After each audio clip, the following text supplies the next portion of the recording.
क्या हो रहा है सर? इलेक्शन हो रहे हैं, नहीं हो रहे? पीपल्स पार्टी को ये जो बार बार खदशात का इजहार किया जा रहा है कि कल अब कुंडी साहब ने कहा कि जी सदर और इलेक्शन कमीशन के दरमियान ये इलेक्शन गायब ही हो जाएगा कहीं, ये खदशे क्यों हैं आपको?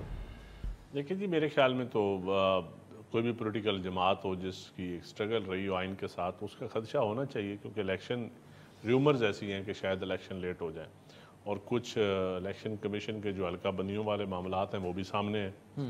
तो मेरे ख्याल में पीपल्स पार्टी का तो बड़ा क्लियर CEC का फैसला है कि इलेक्शन 90 डेज़ में होने चाहिए और इससे लेट अगर कोई लेट करना भी चाहते हैं तो पॉलिटिकल जमातों के साथ बैठ के जो हल्का बनी है उसके ऊपर कोई डिस्कशन तो करें ना ओपन, और कोई डेट अनाउंस कर दें कि फलां टाइम तक हम हल्का बंदियां मुकम्मल कर लेंगे फलां तारीख ये को। तो उन्होंने कहा हुआ है तो दिसंबर अनाउंस जब तक नहीं करेगा ना इलेक्शन कमीशन, डेट की डेट जो जिस इलेक्शन कमीशन जब तक डेट अनाउंस नहीं करेगा तो ये क्योस तो रहेगा।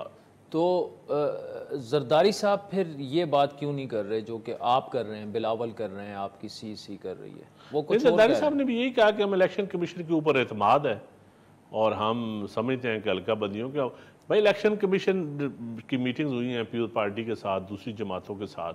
जरदारी साहब का मौकिफ PMLN वाला है, बिलावल का अलग मौकिफ है। नहीं, PMLN वाला मौक़िफ़ जरदारी साहब का भी नहीं है मेरे ख्याल में। जरदारी साहब क्योंकि एक सीनियर सियासतदान है तो अब वो मिलेंगे तो उनसे पूछ के उनका ज़रा मौक़िफ़ सामने आ जाएगा। जो पार्टी CEC का जो मौक़िफ़ है वही जरदारी साहब का मौक़िफ़ होगा, CEC से हट के नहीं होगा मौक़िफ़। अब फिलहाल तो लग रहा है कि वो हट के वक्ती तौर पे लग रहा है, लेकिन परसों मीटिंग है तो आप 2 दिन बाद CEC की मीटिंग बुला लाहौर में है तो उसमें क्लियर फैसला आ जाएगा। सुना आपकी पार्टी के कुछ सीनियर रहनुमा जो हैं वो उन्हें खासी रिजर्वेशंस हैं जरदारी साहब की स्टेटमेंट पे?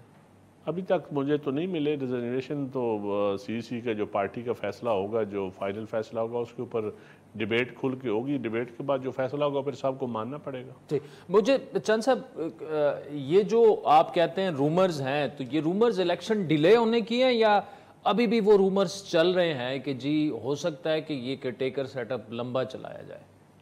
देखिए जी, केयर टेकर ही रहे ना, चेयर टेकर ना हो जाए।